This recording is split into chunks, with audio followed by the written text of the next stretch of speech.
pada kegiatan ini, di mana sebelum saya menyampaikan tentang budaya positif tersebut, bahwasanya saya di sini berdiri tidak sebagai seseorang yang menggurui Bapak Ibu semuanya, tapi di sini saya dan Bapak Ibu sama-sama belajar bagaimana kita akan membudayakan budaya positif tersebut di sekolah kita.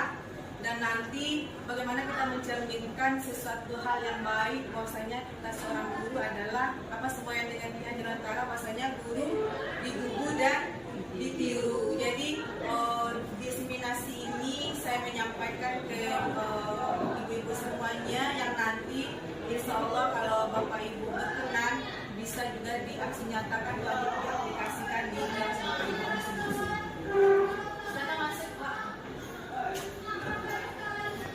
Sebelum kita memulai materinya, di sini ada satu permainan yang dimana yaitu kita bermain dengan kepalkan tangan.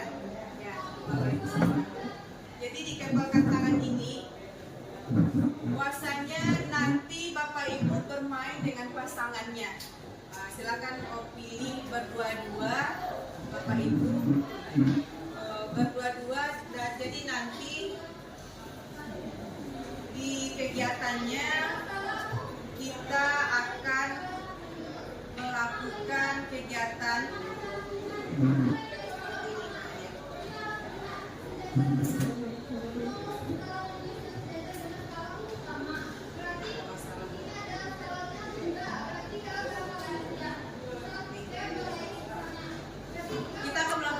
kegiatan peperangan, di mana Bapak Ibu ada yang di posisi A dan di posisi B.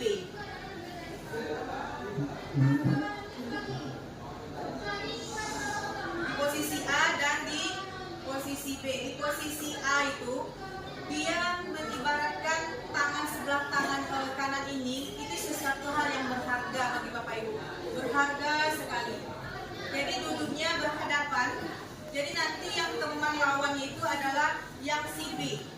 Si B ini berusaha untuk biasanya ada pasangannya.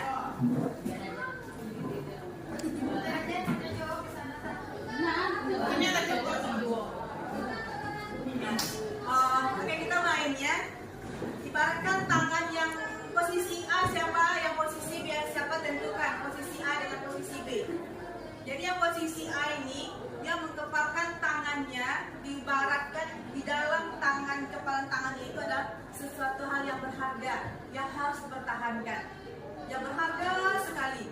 Terserah Bapak Ibu mengibaratkan apa, kok emas, kok misalnya pasangannya atau anaknya atau jabatannya, pokoknya hal yang sangat berharga bagi Bapak Ibu.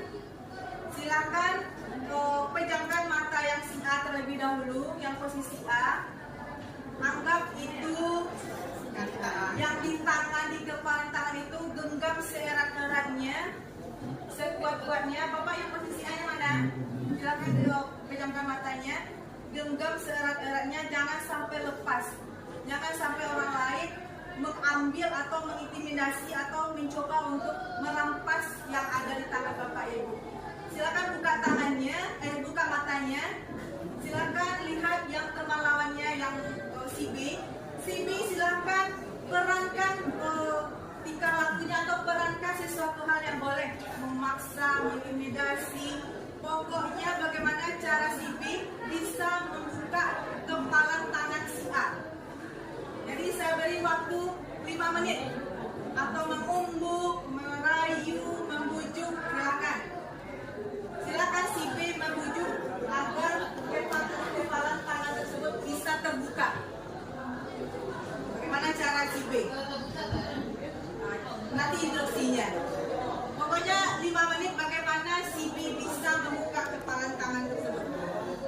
Silakan kalau dirayu, dibujuk-bujuk atau diiming-imingkan, nanti kalau buka seberi ini ya, terserah.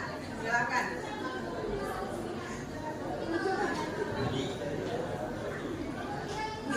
Ini kepalan tangan terserah. Si B boleh merayu, membujuk, bagaimana caranya biar kepalan tangan si A ini bisa terbuka. Ini si bapaknya asik sekali ya, kalau pertama mereka berdua. Bagaimana? Nggak bisa buka. Coba.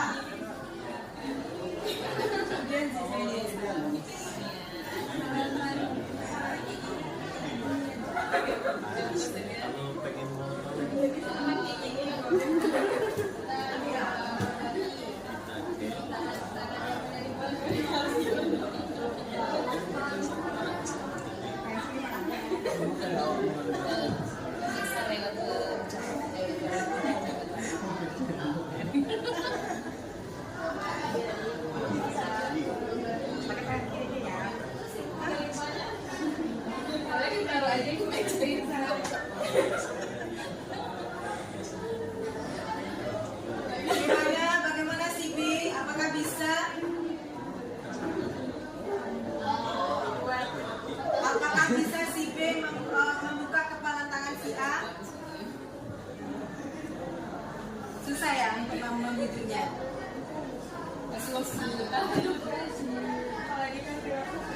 Siapa yang bisa? Belum yang bisa? Oke, kita silakan buka kepala tangan semuanya. Kita kembali ke depan. Di sini sebenarnya halnya sangat kecil ya Bapak Ibu lakukan, yang dimana ada kepala tangan dari si A yang si B berusaha untuk membukanya. Jadi pertanyaannya, apakah si B atau si A bisa tergerak hatinya untuk buka tangannya, ataukah si B bisa dengan mudah agar si A ini membuka tangannya? Yang sudah kita lakukan bagaimana tadi Bapak Ibu? Belum bisa ya si B membujuk si A. Jadi di sini kuasanya yang maksud dari kegiatan ini, ya, begitulah gambarannya bahwasanya murid kita punya kontrol diri yang tidak bisa kita paksa untuk mengikuti apa yang kita inginkan. Sebagai pendidik, kita hanya bisa menuntun mereka untuk mencapai keselamatan hidupnya. Jadi di permainan kepala tangan itu, bahwasanya kita tidak bisa memaksa siswa kita atau peserta didik kita sesuai dengan apa yang kita inginkan. Semestinya, misalnya tadi saya instruksikan, Bapak Ibu boleh mengintimidasi, tapi dia mempunyai teguh pendirian yang si A ini. Kalau saya tidak mau, bagaimana Ibu? Akankah kita marah dengan si A ini? Tidak. Kalau dia bisa kita bujuk, akankah kita merasa puas? Oh, bahasanya nih, karena bujuk rayu saya, dia bisa seperti yang saya inginkan. Apakah boleh kita sebagai pendidik seperti itu? Boleh Bu Desi? Tidak. Jadi disinilah nanti akan saya jelaskan bagaimana budaya positif tersebut.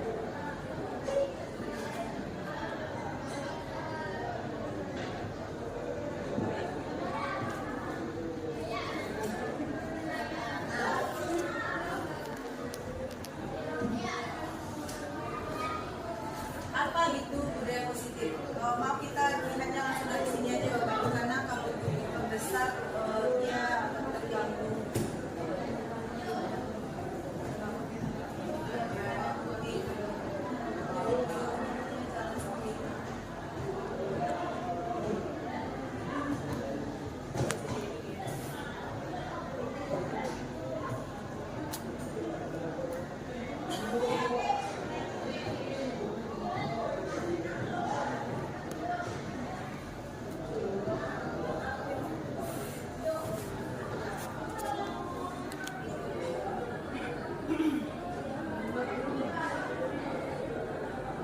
Apakah budaya positif? Boleh saya meminta pendapat Bapak dulu, apa itu budaya positif?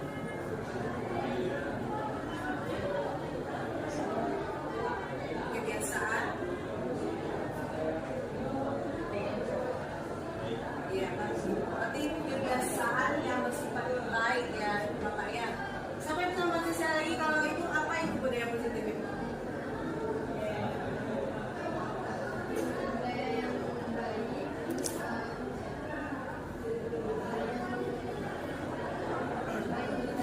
Yang baik untuk diterapkan.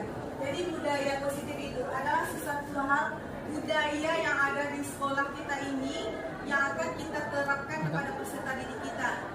Bagaimana budaya yang baik itu, bagaimana sopan santun, bagaimana pembelajaran yang baik untuk peserta didik kita. Berikutnya,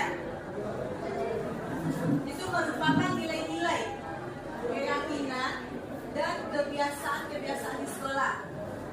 Jadi kebiasaan-kebiasaan di sekolah kita yang akan kita jadikan satu budaya kepada peserta didik kita dan juga kepada kita sebagai pendidik di sekolah ini. Untuk membangun budaya positif, perlunya menyediakan lingkungan yang aman dan nyaman. Apakah menurut Bapak Ibu sekolah kita sudah aman? Aman. Nyaman? Pasti ya, nyaman. Bahwasanya kita akan melihat bagaimana orang wajah peserta didik kita ketika masuk sekolah, di pagar sekolah, di gerbang sekolah sampai mereka keluar nantinya. Selanjutnya, perubahan paradigma belajar. Yang berubah dari paradigma belajar adalah yang sebelumnya dari pembelajaran berpusat kepada guru ke pembelajaran yang berpusat kepada murid.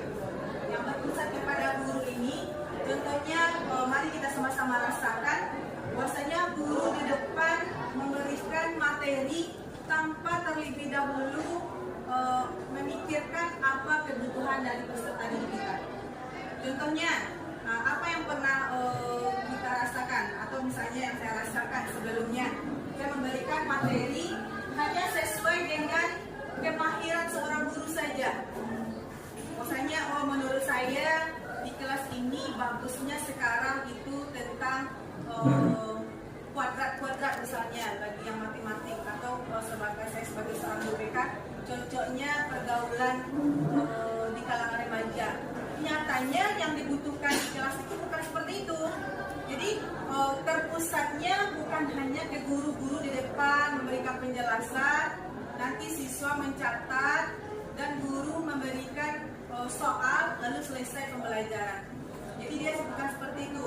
Bagaimana pembelajaran itu berpusatnya kepada peserta didik. Kita tidak perlu di depan kelas itu panjang-panjang lebar mencatat, menjelaskan, tapi kita berusaha untuk memanfaatkan kecanggihan teknologi pada saat sekarang ini. Mungkin Bapak Ibu sudah melakukan hal seperti itu juga. Maksudnya kita ambil poin-poin pentingnya saja. Kalau 4 poin pentingnya, nanti peserta didik ini bagaimana dengan menggunakan profil pelajar Pancasila. Siapa boleh bantu saya Bapak Ibu? Profil pelajar Pancasila yang pertama, kalau kita di dalam kelas harus bernalar kritis. Jadi bagaimana kita seorang guru memberikan materi itu, kita berikan kepada siswa yang menimbulkan nalar kritisnya siswa, dimana juga pasti terwujudnya mandiri ya Ibu ya, mandiri. Habis itu kalau kita duduk mereka dalam satu kelompok kecil, berarti mereka sudah mewujudkan profil pelajaran Pancasila, yaitu bergotong royong. Senang sekali ya, karena sebenarnya materi ini atau pembelajaran kurikulum merdeka itu kan sudah kita pahami sebenarnya. Yang kedua, menghargai perbedaan antara karakteristik murid. Di sini perbedaannya, disinilah berdiferensiasi. Berdiferensiasi itu pembelajaran yang berpusat kepada peserta didik. Jadi, di sini berpusatnya pembelajaran kepada peserta didik, kita tidak adanya pengelompokan yang pintar dengan yang pintar, yang kurang dengan yang kurang, atau yang biasanya jalan-jalan atau dengan dia belajar kinestetik kita kelompokkan dengan seperti itu, bukan. Tapi bagaimana dalam satu kelompok, dalam satu kelas itu bervariasi Bapak Ibu, bervariasi, berdiferensiasi. Maksudnya dalam satu kelompok itu kita boleh, karena kita sebagai guru itu adalah manajernya, kita boleh mengelompokkan siswa itu dalam misalnya 6 kelompok, kita bagi. Mungkin yang kemampuan kita tebar 6 kelompok itu, yang kurang kita tebar juga. Jadi berdiferensiasi lah di sana, bercampurlah di sana, sehingga terjadilah kolaborasi yang baik antara siswa untuk memahami materi pembelajarannya. Berikutnya, menuntun murid dalam mengembangkan minat bakat sesuai kodrat alam dan kodrat zamannya. Maksudnya siapa di sini Bapak Ibu yang merasa masih sering kalau pas belajar dulu, pada saat saya pas masuk, waktu saya sekolah, guru masuk, kami langsung masuk, langsung duduk. Dan untuk anak sekarang, maksudnya kodrat zamannya dia tidak seperti itu. Kodrat zamannya memang pecicilan sekarang Bapak Ibu. Maksudnya memang zaman dia tidak butuh lagi dituangkan oleh guru, diberikan, disuapkan oleh guru, atau misalnya ini ya bahan kamu buat seperti ini. Ini tidak seperti itu lagi. Di mana yang berdiferensiasi di sini kita cukup mengarahkan, misalnya kelompok ini kamu silakan cari bagaimana yang perilaku agresif itu. Nah, dia akan berkreasi, dia boleh mencari di handphonenya atau dengan pengalamannya atau dengan pengalaman temannya. Di sana dia kumpulkan, dia rangkum dalam kelompoknya dan dia buat suatu laporan. Nah, jadi sesuai dengan kode zamannya kita sudah menggunakan IT atau pengetahuan ilmu sesuai dengan zamannya sekarang. Mungkin ibu di zaman itu dulu sudah ada apa pembelajaran yang pakai kuisis? Belum ya? Berarti di zaman saya itu belum ada. Kalau Ibu Ika belum. Dimana waktu guru-guru kalau saya dulu waktu SMP atau 4 itu gurunya silakan catat siapa sekretaris, biasanya seperti itu ya. Silakan catat sekretaris, gurunya duduk. Nah, habis itu sudah catat nanti hafal ya minggu depan kita ulangan. Pada saat zaman saya ulangan namanya bukan ulang. Jadi hanya seperti itu. Kalau sekarang bukan, bahwasanya di handphone atau anak-anak peserta didik kita lebih pintar daripada kita saat sekarang. Dia lebih mahir. Sesuai dengan pengalaman saya ketika saya menerima krisis, apa kata peserta didik ini? Bu, yang lain dulu ya Bu, kuis ini tidak menarik lagi Bu, ada lebih menarik lagi Bu. Kita pun sebagai pendidik berputar lagi otak kita, apa lagi yang menarik pakai jamur, nanti seperti apa lagi, kan banyak gaya-gaya materinya atau kuisnya. Jadi sini meminta bagaimana kita pintar satu malam dari peserta. Berikutnya, ciptakan pembelajaran yang kreatif, menarik dan menyenangkan. Saya rasa bahwasanya kita guru-guru muda yang energi ini pasti lebih menarik ya Bapak Ibu ya, memberikan materi dan kita pun sudah banyak mendapatkan pelajaran bagaimana pembelajaran yang menarik tanpa ada pengeluhan atau mungkin di sini sepertinya tidak bisa di kelas ini, di kelas ini bisa, di kelas ini di sana lah berdiferensiasinya. Tidak samanya kelas 1 ini dengan kelas 1 ini dengan ini tidak sama, sedangkan kita saja itu berbeda, tidak akan bisa. Mungkin Ibu Desi satu kali saya menjelaskan langsung menangkap, langsung banyak terpikir di otaknya bahwa saya akan seperti ini nanti. Mungkin kalau seperti saya harus detail dulu gurunya menjelaskan, baru berimajinasi. Ada lagi yang satu lagi siswanya dia harus betul-betul paham terlebih dahulu, baru bisa dia mencontohkan. Jadi bagaimana kita lebih kreatif lagi sebagai seorang pendidik. Ada pertanyaan Bapak Ibu sebelumnya, karena di sini di diseminasi ini kita sama-sama diskusi Bapak Ibu. Kalau saya ada tidak pas, boleh Bapak Ibu tempatkan di mana apanya dalamnya sesuai dengan alurnya. Tujuannya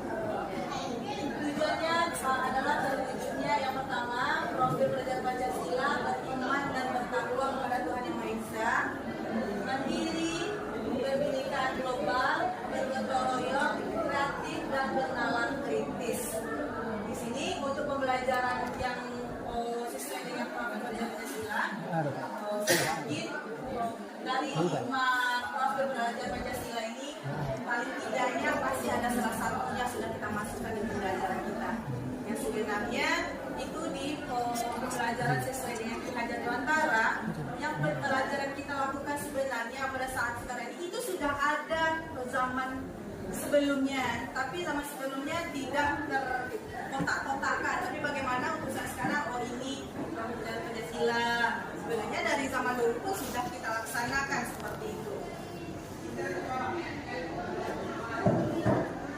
Disiplin positif. Apa yang terbayangkan sama Bapak Ibu kalau disiplin positif? Saya sangat menarik dengan guru BK ya. Gimana kalau disiplin positif itu gimana? Kalau disiplin positif ini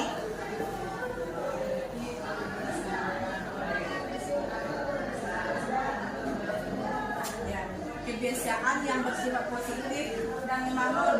Kalau Ibu MC bagaimana kalau yang bersifat positif itu Ibu? Kebiasaan yang baik yang selalu tepat waktu dan selalu mengerjakan tugas sesuai waktu yang itu yang positif itu ya Bu ya, yang kita harapkan lahirlah peserta didik kita yang disiplin, datangnya tepat waktu, tahu dengan tata krama, dengan sopan santun. Di sini kita akan nanti Bapak Ibu akan bisa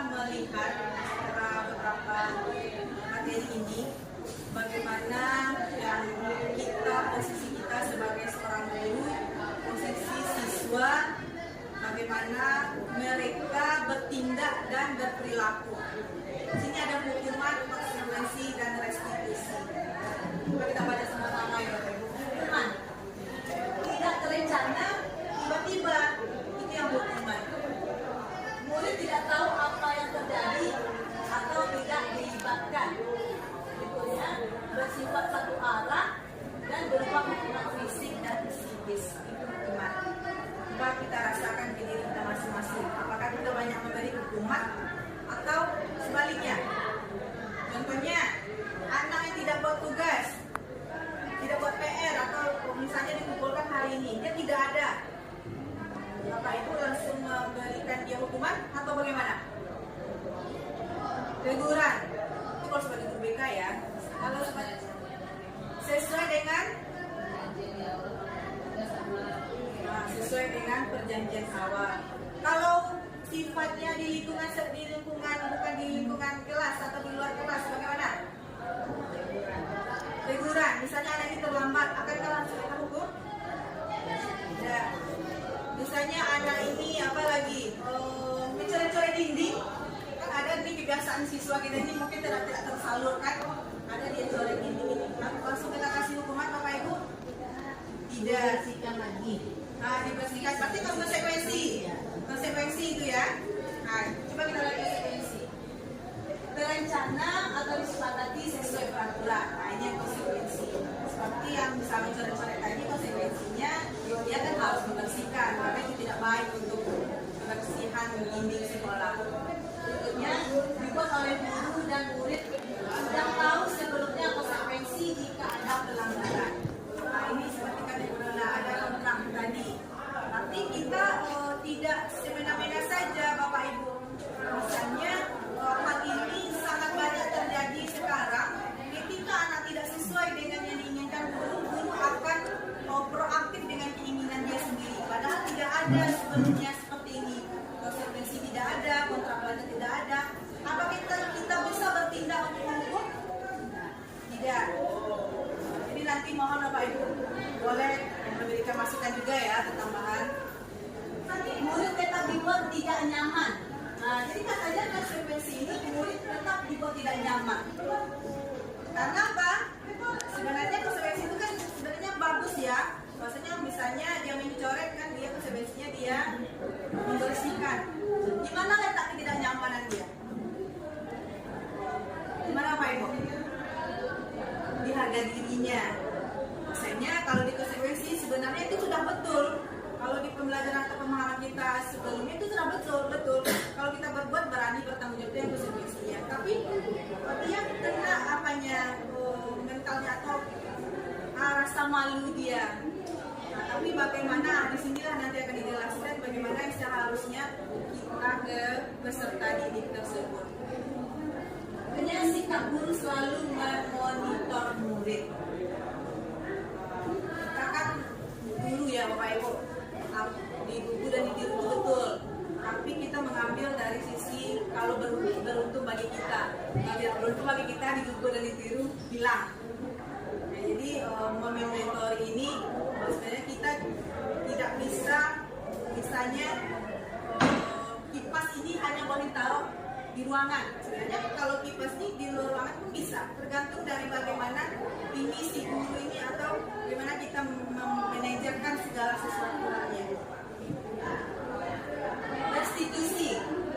Di restitusi ini proses menciptakan kondisi bagi murid untuk memperbaiki kesalahan. Inilah restitusinya. Jadi yang selama ini kita sudah ada hukuman, konsekuensi, tapi kita lebih perbarui kepada restitusi. Proses menciptakan kondisi bagi murid untuk memperbaiki kesalahannya, di mana kita sadarkan terlebih dahulu apa perbuatan dia. Kita contohkan, anak misalnya berkelahi atau tonjokkan dengan temannya. Kita tidak bisa langsung memutuskan rantainya, langsung menyalahkan si A atau si B. Tapi kita sadarkan dahulu yang dua-dua ini. Bagaimana yang dia lakukan ini betul atau tidak. Kita tanya dulu, kamu puas dengan yang kamu lakukan? Puas Bu? Kalau di posisi kamu yang ditonjok juga, kamu puas? Pasti dia akan sadar, oh enggak lah Bu, Tapi di sanalah letak restitusinya. Saya rasa ini guru BK sudah mahir ini ya. Jadi dan guru mata pelajaran pun akan mahir yang hal-hal seperti ini. Jadi kita tidak bisa langsung menjudge kalau anak di dalam kelas itu dia jalan-jalan, ini pasti di rumahnya cicilan di rumahnya, bukan seperti itu. Kita kembalikan lagi bisa jadi memang gaya belajarnya seperti itu. Jadi bagaimana kita guru menyesuaikan dengan gaya belajarnya. Berikutnya, proses kolaboratif yang mengajarkan murid untuk mencari solusi sendiri. Nah, kalau yang seperti tadi, kita contohkan lagi. Siapa yang mengibaratkan contoh ya Bapak Ibu? Anak ini mencoret dinding, tapi konsekuensinya harus membersihkan. Tapi bagaimana tidak timbul dari kita untuk itu, tapi dari diri dia. Bagaimana dia mencari solusinya. Ketika dia sudah timbul mencari solusi, berarti dia akan bertanggung jawab dengan yang sudah dia buat. Jadi nanti dimanapun dia berada, dia tidak akan menyalahkan orang lain dengan hal yang terjadi dengan dirinya. Tapi bagaimana dia mencari solusi bagi dirinya sendiri. Ibaratnya, saya kasih contoh lagi karena sini banyak ibu-ibu juga, saya tidak menggurui ibu-ibu dan bapak-bapak. Restitusi ini itu sangat rentan terjadi, atau sebelum restitusi ini terjadi, konsekuensi itu sangat rentan terjadi ketika kita masih kecil. Karena Bapak Ibu menyadari ketika Bapak Ibu jatuh waktu kecil, jatuh dekat meja, ya sebenarnya bukan salah meja, tapi orang tuanya pasti, wah ini meja nih, pukul mejanya. Pernah Bapak Ibu mengalami seperti itu, atau ibu, Bapak Ibu yang mengalami juga kepada adiknya, kepada anaknya, jatuh misalnya, ini sendalnya ini, ditabuk sendalnya. Itu sudah menanamkan hukuman dan konsekuensi itu kepada anak kita. Saya kalau konsekuensinya, kalau dia mau jatuh, jangan pakai sendal yang seperti ini kan. Sebenarnya bukan itu. Bagaimana restitusinya anak kita ini bisa mencari kenyamanan di sendal dia itu. Nah, misalnya kalau seperti ini dia lewat mencari kenyamanan, bagaimana dia lewat, bukan menyalahkan ini ada meja, begitu, bukan seperti itu. Jadi di sanalah perbedaan restitusi itu Bapak Ibu.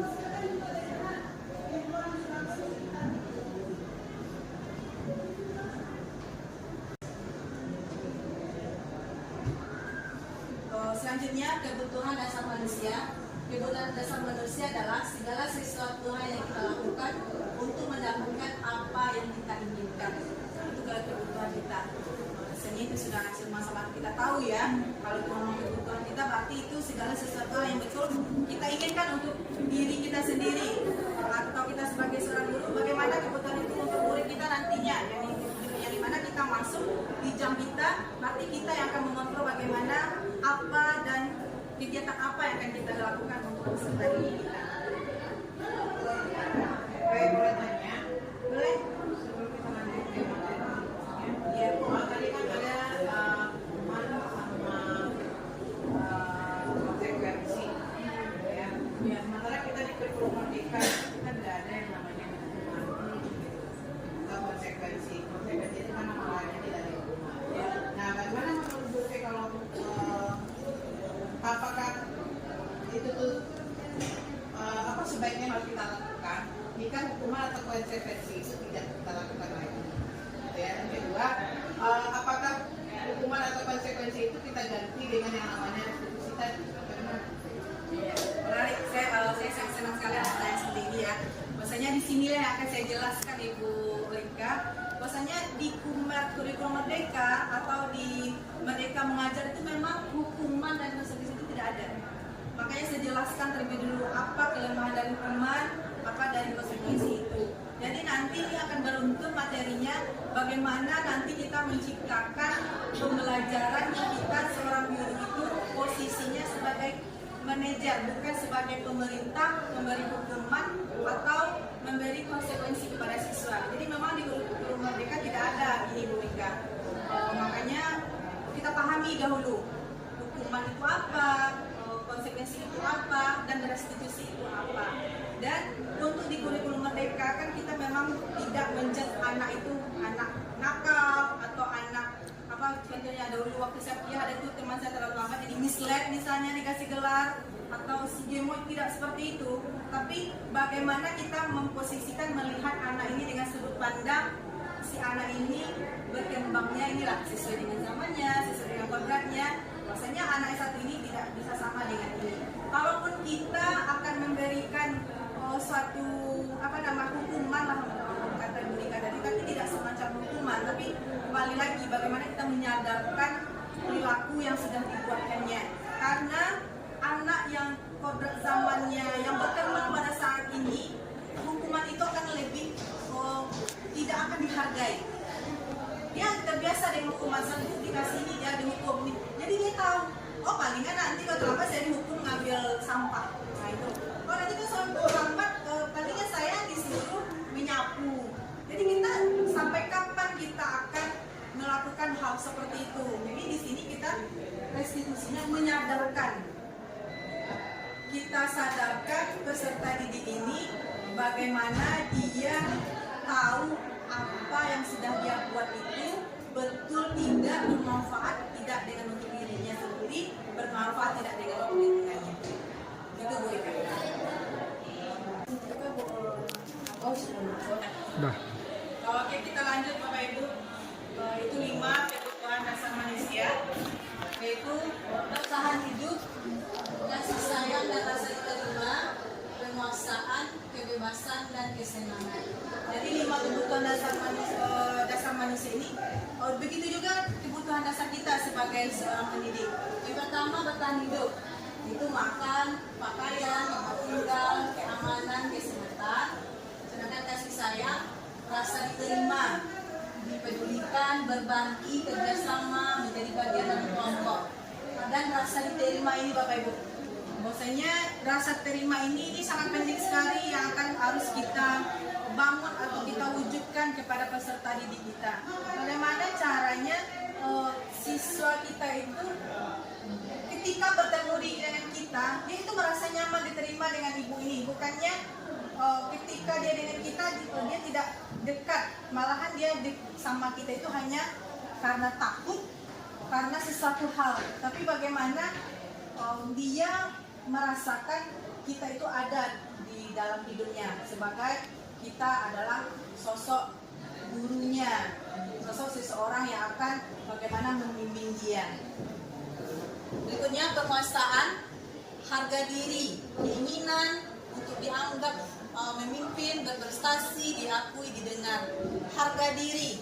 Ini harga diri ini bahwasanya kita mendidik itu anak SMA ya Bapak Ibu. Harga diri ini sangat penting, begitu juga dengan harga diri kita sebagai seorang pendidik.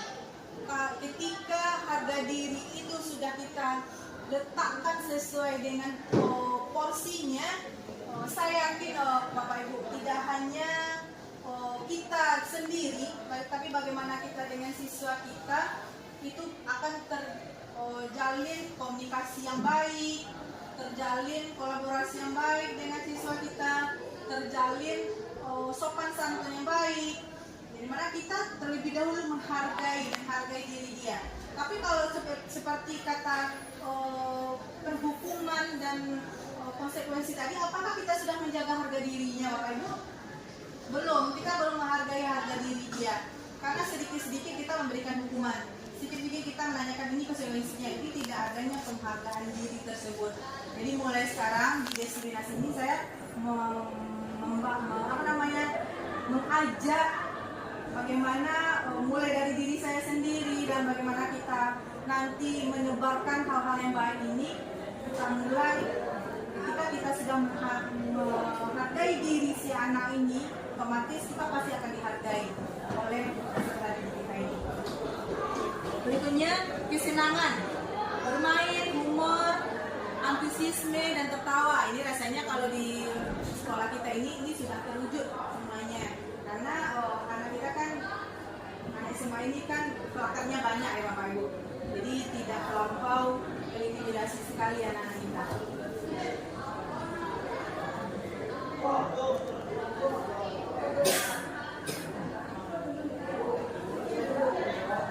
Kita lanjut.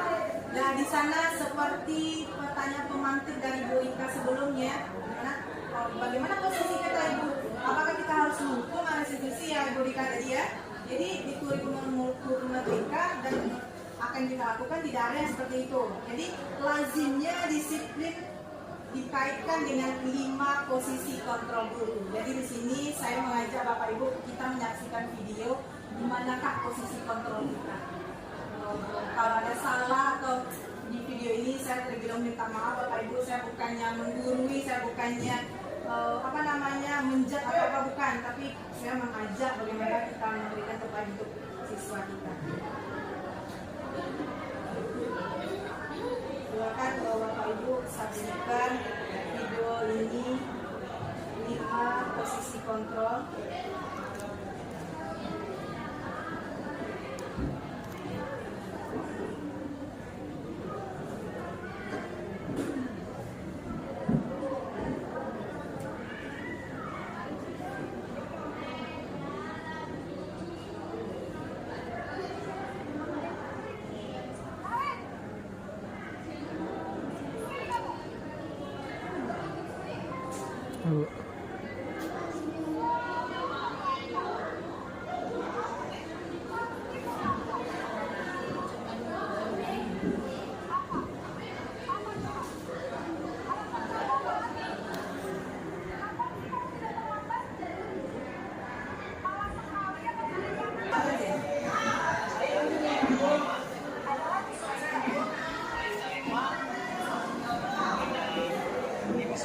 Ini kondisi kontrol kita sebagai seorang pendidik ya Bapak Ibu.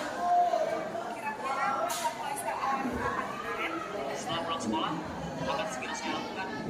Baik, jadi Naren akan setel alarm untuk bangun besok pagi yang akan diingatkan oleh kakak dan ibu dan Naren adalah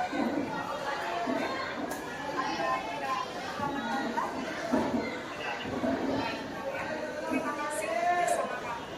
Sekarang kamu kembali ke kelas belajar. Terima kasih.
Saya akan coba untuk tidak lupa menyetel alarm saya.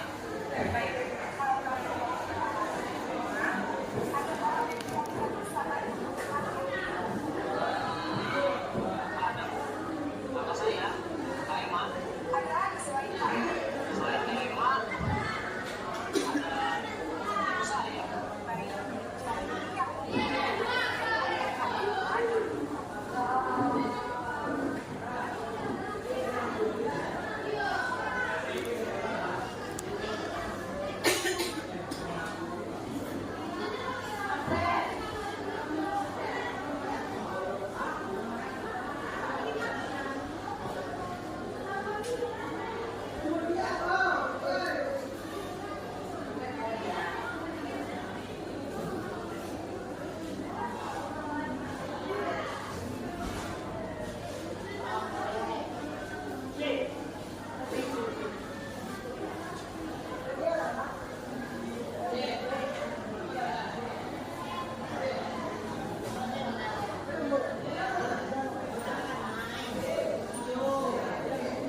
Kita Bapak Ibu sekarang kita menyaksikan materi videonya yaitu tentang 5 posisi kontrol yang sudah kita saksikan bersama. Dimana itu posisi kontrol apakah aku. Yang pertama patuhi aturan atau awas. Seperti dalam video tadi. Selanjutnya ibu sangat kecewa sekali dengan kamu. Kata posisi kontrol. Yang ketiga, sebagai teman. Berikutnya, apa rencanamu untuk menyelesaikan masalah ini? Selanjutnya, ayolah lakukan demi bapak ibu ya. Ini untuk teman tadi. Ayolah Radit, lakukan demi bapak ibu ya. Atau kayak yang seperti itu. Atau selanjutnya, apa yang telah kamu lakukan? Dimanakah posisi kontrol dari bapak ibu? Apa yang telah kamu lakukan berarti kita menyadarkan apa yang sudah dia lakukan, keterlambatan dia tersebut apakah baik tidaknya, sesuai nggak dengan kesepakatan kelasnya atau kesepakatan sekolah yang sudah ditentukan atau bersama. Adanya keyakinan kelas. Jadi di sini restitusi apa yang kita lakukan yaitu dengan adanya keyakinan kelas. Mengapa keyakinan kelas? Mengapa bukan peraturan kelas? Jadi apa beda keyakinan di kelas dengan peraturan kelas? Bisa Bapak Ibu?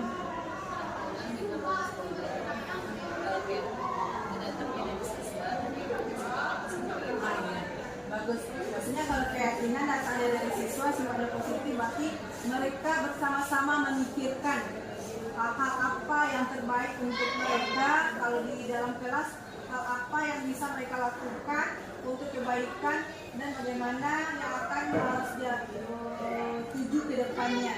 Tapi kalau peraturan hanya sekolah atau oknum tertentu yang menentukan, itu peraturan yang harus dipatuhi. Tapi kalau keyakinan, mereka penuh kesadaran untuk menjalankannya. Keyakinan kelas itu nilai-nilai kebajikan universal yang telah disepakati secara tersirat dan tersurat, lepas dari adanya latar belakang suku, negara, bahasa maupun juga agama. Jadi kalau keyakinan kelas ini kita tidak ada membeda-bedakan kalau anak orang kaya ini misalnya anak pejabat ini dengan dia memperbedakan kelas, ini anak kurang mampu dengan anak kurang mampu, bukan. Tetapi bagaimana kita membentuk keyakinan kelas itu sesuai dengan kesepakatannya, sesuai dengan hal yang timbul dari dalam diri dia masing-masing. Berikutnya, pembentukan keyakinan kelas. Keyakinan kelas bersifat abstrak daripada peraturan, itu yang kata Bu Dona tadi. Tidak adanya unsur kepentingan umum, tapi menyeluruh di sana, yang lebih rinci dan konkret. Yang kedua, keyakinan kelas merupakan pertanyaan-pertanyaan universal, pertanyaan menyeluruh. Berikutnya, pertanyaan keyakinan kelas senantiasa dibuat dalam bentuk positif. Jadi keyakinan kelas ini hal-hal positif apa saja yang akan dibuat, yang akan dibentuk dalam kelasnya. Berikutnya, keyakinan kelas sebaiknya keyakinan kelas hendaknya tidak terlalu banyak sehingga mudah diingat dan dipahami oleh semua warga kelas. Mungkin kalau keyakinan kelas itu sebenarnya kita sudah membuatnya masing-masing kita Bapak Ibu, tapi dalam bentuk kontrak belajar ya Bapak Ibu ya. Tapi sini kalau kontrak belajar itu masih dalam bentuk sebelah pihak kontraknya. Kita sebagai guru yang membuat kontrak tersebut, siswa yang harus mematuhinya. Jadi kontrak itu masih dalam bentuk peraturan juga, peraturan yang harus dipatuhi. Tapi kalau keyakinan bukan timbul dari kita, tapi dari peserta didik kita. Kita hanya sebagai fasilitator atau sebagai manajer di sana, kita menggiring mereka hal-hal positif apa yang mau diciptakan dalam kelasnya. Nah, misalnya kalau satu anak kita kasih satu kertas, dia pikirkan apa yang dia inginkan dalam kelasnya. Misalnya karena kelasnya sering banyak sampah, dia buat di sana buang sampah pada tempatnya. Tapi kita buat bahasa itu lebih positif, budayakan atau budayakan kebersihan di kelas. Gitu. Tapi kalau seperti yang kita buat, misalnya peraturan tidak boleh buang sampah, itu kan peraturan. Tidak, mengatakan tidak langsung. langsung. Tapi kalau dia dalam bentuk keyakinan, kayak positifnya, budayakan hidup bersih. Nanti kalau budaya bersih, laki-laki, perempuan kan bersih semuanya. Itu yang positifnya. Yang kelima, keyakinan kelas sebaiknya sesuatu yang dapat diterapkan dan terapkan di lingkungan tersebut. Jadi seperti yang kata saya tadi, bahwasanya segala sesuatu harus dikembalikan juga ke siswa, kembalikan juga ke dalam kelas siswa tersebut. Ketika keyakinan kelas sudah dibuat, mereka semuanya berpatokan kepada keyakinan kelas tersebut. Berikutnya, semua warga kelas hendaknya ikut berkontribusi dalam pembuatan keyakinan kelas lewat kegiatan curug pendapat. 7. Bersedia meninjau kembali keyakinan kelas dari waktu ke waktu. Jadi keyakinan kelas ini di mana Bapak Ibu bisa buat keyakinan kelas. Nanti semua peserta didik dikasih kertas tipnote itu satu-satu. Bisa kita minta instruksinya peserta didik ini memikirkan satu keyakinan kelas yang positif. Setelah itu mereka tempel, kita bimbing mereka sama-sama. Habis itu kita rangkum menjadi beberapa keyakinan kelas, 5 atau 6. Yang keyakinan kelas itu nanti akan berpatokan kepada segala sesuatu hal yang dilakukan siswa. Contohnya, ketika kita masuk ke kelas itu, siswa tersebut masih ada di luar kelas. Misalnya makan-makan. Ketika kita mendapatkan hal seperti itu, kita tanya, kita kembalikan ke siswa terlambat ini. Apakah ada restitusi tadi Ibu Rika? Kita kembalikan. Apakah yang tingkah laku atau yang kamu lakukan ini sudah sesuai dengan kelasanmu? Enggak, Bu. Bagaimana seharusnya? Jadi di sana keyakinan kelas itu juga ada diketahui oleh wali kelasnya. Jadi kita tidak bergerak sendiri. Kalau Bapak Ibu masih jadi wali kelas, berarti penunjuk kelasnya kan ada 2 itu Bapak Ibu ya. Ada guru BK dan wali kelas. Jadi ditempel di kelasnya, mereka akan meyakini keyakinan kelas tersebut. Jadi untuk kurikulum merdeka itu sebenarnya keyakinan kelas itu sudah bisa dimasukkan di dalam seperti kontak belajar. Tapi bahasanya diperhalus sekali tidak seperti kontak belajar, tapi keyakinan kelas namanya. Kalau yang di kurikulum merdeka yang ini. Ada pertanyaan Lesi?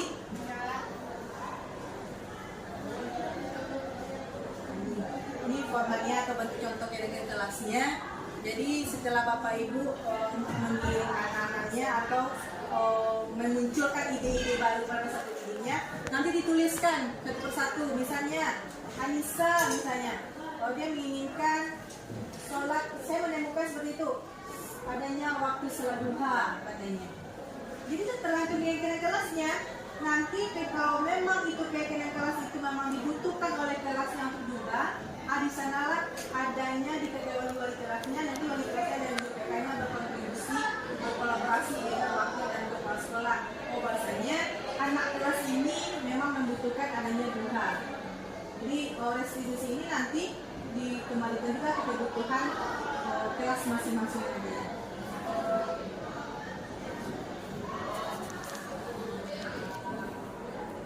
Untuk keyakinan kelas kita juga harus mempertimbangkan nilai kebajikannya, nilai kebajikan apa yang ada di sana. Contohnya kalau kebersihan berarti nilai kebajikannya tentang lingkungan. Misalnya, tidak boleh berkata kotor dalam kelas, berarti dia membuat berbicara sopan saat dalam kelas. Kata tidaknya dihilangkan karena kata tidak itu gunanya untuk seperti peraturan. Bahasanya berbicara sopan saat dalam kelas atau itu poinnya. Kalau tidak itu berarti dia akan melarang, tapi masuk kepada bagian peraturan jadinya. Validasi tindakan yang salah.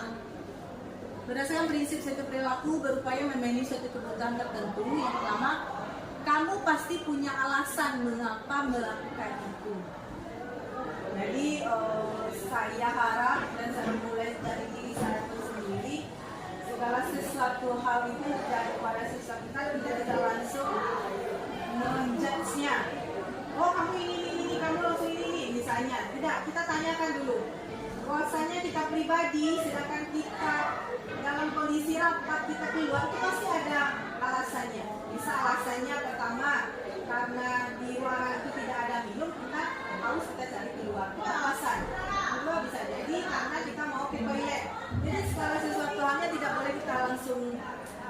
sederhana itu, tapi kita tanyakan dulu apa alasan melakukan hal itu.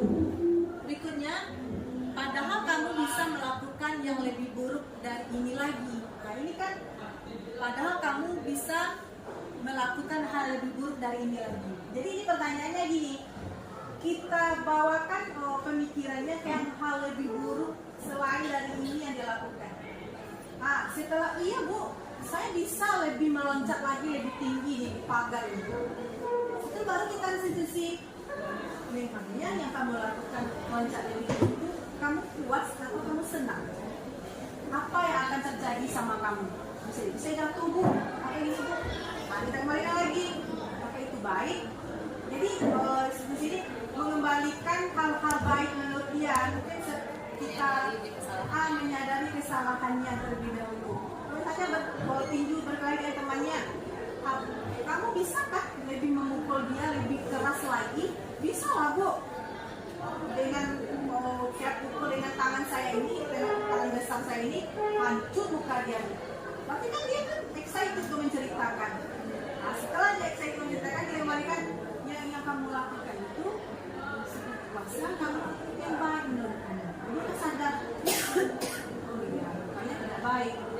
Meskipun saya hebat, saya pintar atau saya power ini jago tinju, makanya orang tidak akan menghargai saya kalau saya seperti itu. Nah inilah representasi. Kedua, kamu patut bangga karena telah melindungi sesuatu hal yang penting buatmu. Jadi kita sadarkan ketika dia mengatakan saya bisa lebih dari itu lagi bu, saya bisa pun menendang dia, saya bisa menarik kursi dia bu. Kenapa kamu seperti itu? Kan dia milik saya kan harus mempertahankan diri saya bu. Nah, ketika kita kembalikan karena dia mempertahankan dirinya maka dia terjadi hal seperti itu. Jadi bagaimana hal seperti itu disadarinya bahwasanya untuk mengembalikan harga diri kan bukan harus tindakan yang keras seperti itu yang dilakukan. Memberat menjadi guru ini. Berikutnya, kamu melakukannya karena mempertahankan sesuatu hal yang penting bagimu. Jadi kita pun sebagai pendidik, segala sesuatu hal yang ada dalam diri kita, ketika kita mempertahankannya, itu pasti terjadi pro dan kontra ya Bapak Ibu ya. Karena itu tidak sesuai dengan diri kita, kita pasti akan mempertahankan. Tapi kembali lagi, apakah hal itu bermanfaat nggak dengan untuk diri kita selamanya atau hanya kepuasan sesaat saja? Di sana kita akan mensekusinya, di sana kita akan menyadarinya. Kalau misalnya dia memuji temannya atau dia mendorong temannya yang tidak sesuai dengan keyakinan kelas, itu kan hanya kepuasan sementara, sedangkan itu tidak baik untuk kedepannya dan tidak sesuai dengan keyakinan kelasnya. Ini masih video Bapak Ibu, videonya kita skip saja.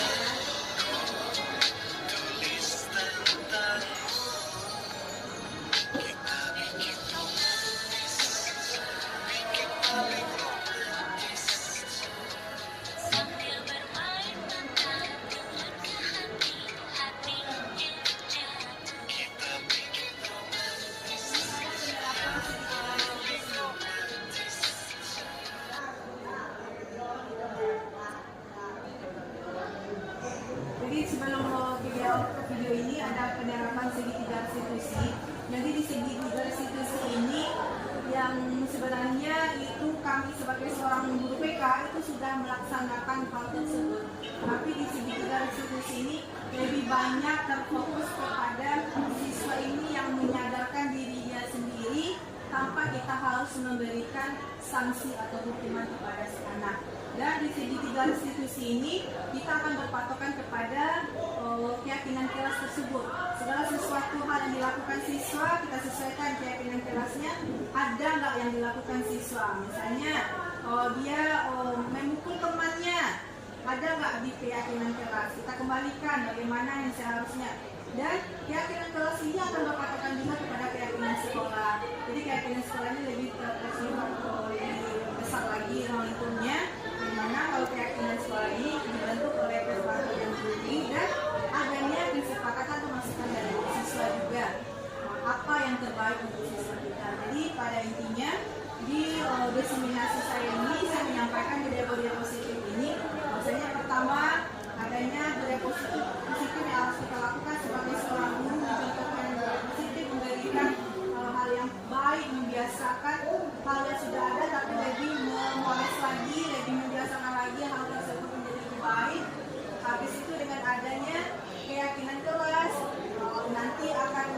lagi mungkin lebih besar lagi dari kabinet sekolah dan adanya segitiga restitusi dalam menyelesaikan permasalahan siswa atau dalam memberikan sesuatu hal baik kepada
Alhamdulillahirrahmanirrahim, kami baru saja menyaksikan informasi dari Ibu Direktur Administrasi mengenai tentang perilaku positif, di mana hal-hal yang telah disampaikan atau materi-materi yang disampaikan oleh Ibu Felicia tadi sangat-sangat menginspirasi bagi kami, di mana hal-hal yang diberikan tadi itu ternyata kita di kurikulum mereka kan memang tidak ada dilakukan memberikan hukuman atau konsekuensi terhadap anak ya. Yang harus kita lakukan adalah destinasi terhadap anak, di mana anak diminta untuk kita diminta untuk menyadarkan anak sehingga anak tahu apa yang salah dalam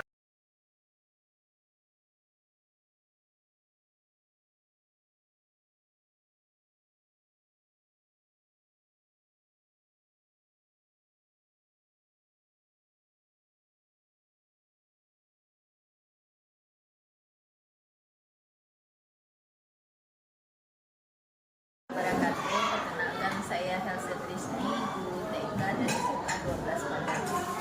Setelah saya melihat diseminasi dari Bu Feliza, calon guru penggerak angkatan 11, di sana saya bisa melihat, saya bisa mengetahui bagaimana cara menindaklanjuti jika ada siswa yang melakukan kesalahan. Kita tidak harus memberi dia hukuman, lebih baik kita kasih dia restitusi. Jadi kita menyadarkan dia akan kesalahan yang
keyakinan kelas yang kalian inginkan di kelas ini. Ya, yang sebelumnya kalian lihat, kalian bayangkan selama sudah berada sebulan di sini, bayangkan yang hal yang tidak baik menjadi lebih baik. Contohnya, bahasanya positif ya. Nah ini kan banyak pertebaran sampah ini. Kalau bahasa negatifnya apa? Apa? Tidak boleh buang sampah. Kan tidak kan larangan ya langsung. Kita positifkan. Apa positifnya? Tidak buang sampah pada tempatnya atau jaga kebersihan. Ya. Jadi satu orang satu keyakinan kelas yang betul-betul diberikan.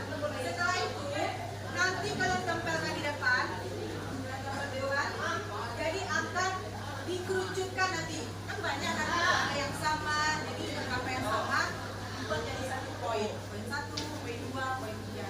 Nanti setelah itu buat semacam poster atau dari kanvas. Itu akan kita tempel ada tanda tangan wali kelas, ketua kelas dan pendidikannya. Ya, tapi tidak. Yang kegiatan ini meskipun dilaksanakan di kelas ini bukan berarti kalian pikirkan satu keyakinan tersebut yang betul-betul bermanfaat untuk diri sendiri, teman semuanya, dan untuk sekolah. Bisa? Bantu yang cewek nih.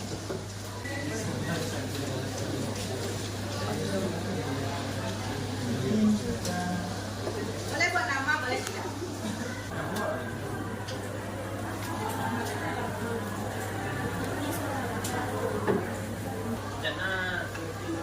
Keyakinan kelas merupakan sesuatu yang ini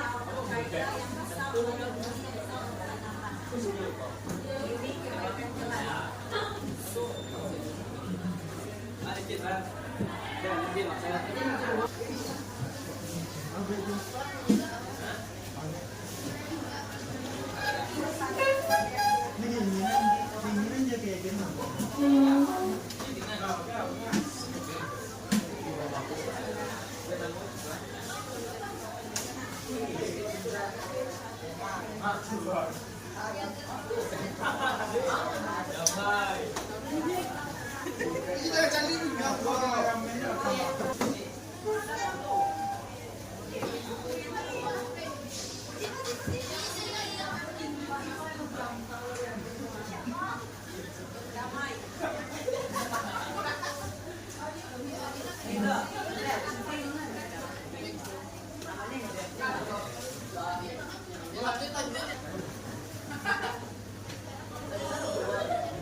Anda inginkan masing-masing dan nanti akan kita kelompokkan menjadi satu rangkuman, satu keyakinan dalam beberapa poin.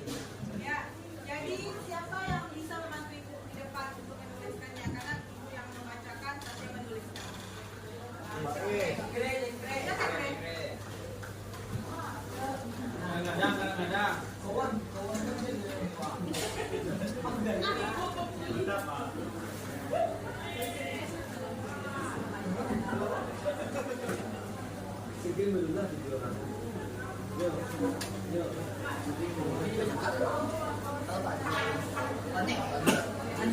Aja dulu, Dok.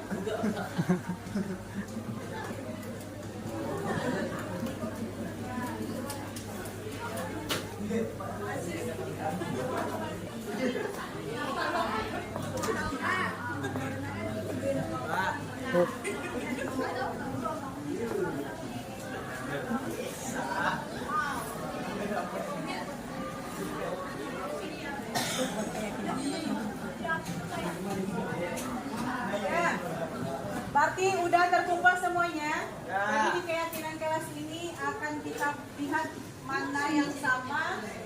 Itu akan kita gabungkan menjadi satu. Sampaikan juga kamu kainnya. Sopan.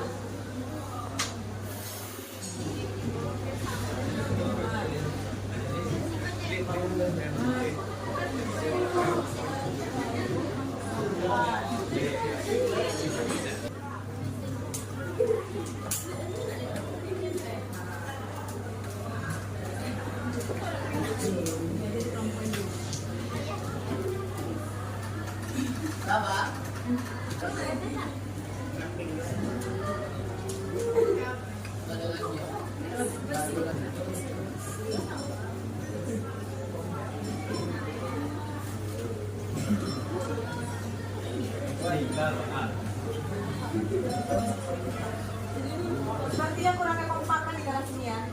3, 4, 5. Ya. Jadi 5 tersebut yang akan kita gundal menjadi kesepelaksanakan atau dipatuhi oleh semua warga kelas ini. Karena yang membuat kan Ananda ya, yang membuat, yang mengeluarkan keyakinan itu Ananda masing-masing. Jadi berarti harus diyakini apa yang sudah dibuat. Ini yang lebih dominan, yang pertama kompak. Berarti adanya membuat suasana kelas yang nyaman dan kompak. Apa bahasa bagusnya? Apa bahasa bagusnya tentang kenyamanan dan kompak di kelas? Menciptakan kenyamanan kelas ya. Menciptakan kenyamanan kelas dengan saling menghargai. Ya, itu yang pertama. Tapi menghargai yang pertama. Jadi menghargai sesama. Menghargai ini baik dalam bentuk apa saja menghargainya maunya. Berbahasa, apa lagi? Sikap. Menciptakan kenyamanan kelas, saling menghargai dalam bentuk sikap, perilaku, ya.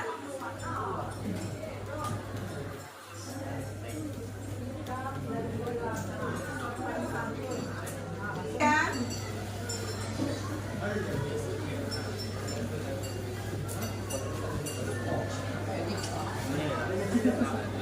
Berikutnya yaitu ini kerapian kebersihan kelas. Apa bahasa bagusnya? Kerapian dan kebersihan kelas. Bahasa bagusnya apa? Bahasa positifnya apa tuh?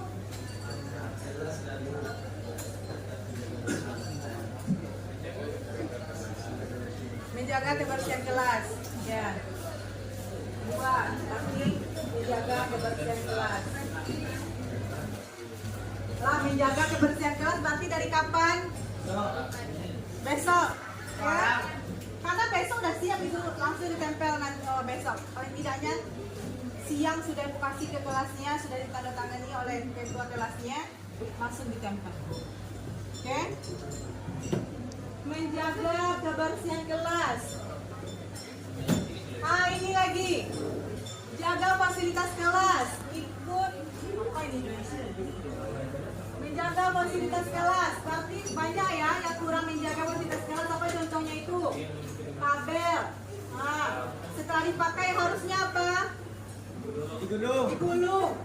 Jadi memang setelah keluar keyakinan kelasnya itu tidak ada mau melihat seperti itu lagi. Nah, kalau itu misalnya kena kaki tercabut atau kabelnya terbuka, tersendrum, terjadilah hal yang tidak diinginkan. Fasilitas sekolah.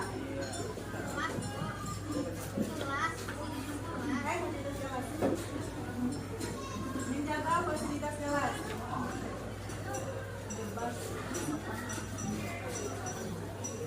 Nih, tidak berisik ketika guru menerangkan atau mendengarkan guru dengan sesama tanpa meribut, saling menjaga bahasa dan tutur kata dengan yang sopan kepada guru. Nah, apa bahasanya? Coba apa bahasanya lagi? Apa bagusnya? Itu menjaga sikap. Ini kan yang dibuat temannya tidak berisik saat guru menerangkan katanya. Menjaga perkataan sesama guru maupun guru PL. Saling menjaga bahasa dan tutur kata. Menjaga etika. Jadi menjaga etika. Nah, menjaga etika baik di dalam maupun di luar kelas. Pasukan jadi good apa kebiasaan kelas atau di mana? Iya, setuju. Ibadah tepat waktu. Ibadah tepat waktu. Biasakan beribadah tepat waktu. Membiasakan beribadah tepat waktu. Keyakinan kelas yang sudah anak-anak sepakati. Yang pertama, Rafa coba jawab. Apa yang pertama? Silakan berdiri. Silakan berdiri. Kedua kan? Silakan baca. Ciptakan kenyamanan kelas. Saling menghargai, sikap sopan santun dalam berperilaku. Nah, sikap dulu. Sikap sopan santun dalam berperilaku. Tidak ada lagi apa? Bully. Dua. Stop. Tidak ada lagi ejek mengejek. Coba saling pegang perasaan di sini. Bahasa itu sebelum dikeluarkan, ingat tersinggung dah orang dengan kita. Sebelum dikeluarkan dari mulut kita itu, ada nggak orang sakit hati dengan perkataan kita? Iya, ini barang ini bisa kan? Bisa, insya Allah kok. Yang kedua, Menjaga kebersihan kelas. menjaga kebersihan kelas. Tidak ada seperti ini lagi. Jadi nanti Bu sampaikan ke Ibu Rabida ini kalau seperti ini besok berarti kan tidak sesuai dengan keyakinan kelas. Tapi kalian tidak yakin dengan kelas kalian baru. Atau taruh tong sampah di depan di belakang semuanya buang di sana. Kenapa itu kan bisa dikeluarkan dulu. Ya bisa. Berikutnya menjaga fasilitas kelas. Yang ada dalam kelas ini harus kalian jaga. Berikutnya Menjaga etika dalam kelas.